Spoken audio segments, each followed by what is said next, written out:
प्रशांत जी अपने को अनम्यूट कर लीजिएगा। बंगाल के चुनाव के बाद आरएसएस ने एक फैसला किया था कि किसी भी राज्य के चुनाव में मोदी जी को चेहरा नहीं बनाया जाएगा पार्टी का, क्योंकि जैसे ममता बनर्जी वर्सेस मोदी हो गया, अखिलेश वर्सेस मोदी न होने पाए, क्योंकि इसका खामियाजा बड़े चुनाव में उठाना पड़ सकता है। इसी वजह से ऐसा लग रहा है कि रणनीतिक तौर पे उन्होंने योगी बनाम अखिलेश ही रहे, इस वजह से आना नहीं पसंद किया, आना पसंद जी।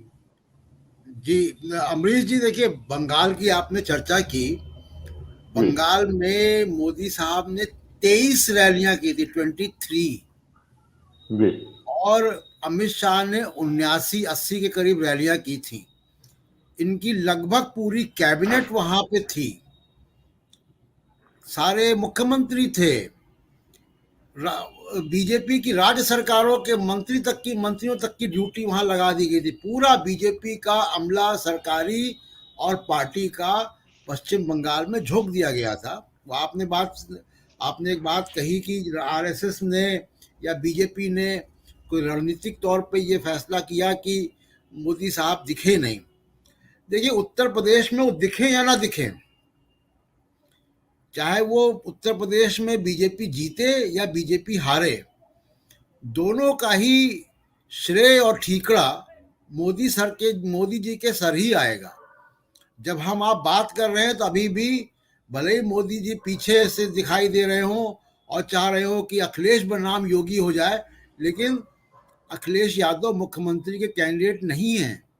वो सॉरी, योगी आदित्यनाथ मुख्यमंत्री के कैंडिडेट नहीं है बीजेपी के।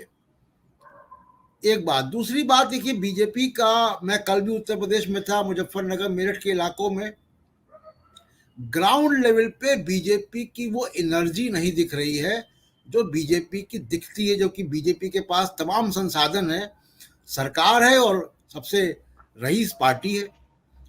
दूसरी बात कि बीजेपी के कैंपेन में फोकस भी नहीं दिख रहा है। अगर आप देखें तो कभी 80-20 की बात करते हैं, तो कभी विकास की बात करते हैं, तो और सारी पिछला उपलब्धियां बता रहे हैं, जो कि बहुत ही उसमें विवाद भी हो सकता है, जो फिगर्स दे रहे हैं, जो जो दावे कर रहे हैं। लेकिन उसके बावजूद आप देखिए कांग्रेस का फोकस महिलाओं पे है, लड़की हूँ लड़ सकती हूँ, या फिर वो नौकरी विधान उन्होंने निकाला है उस पे है।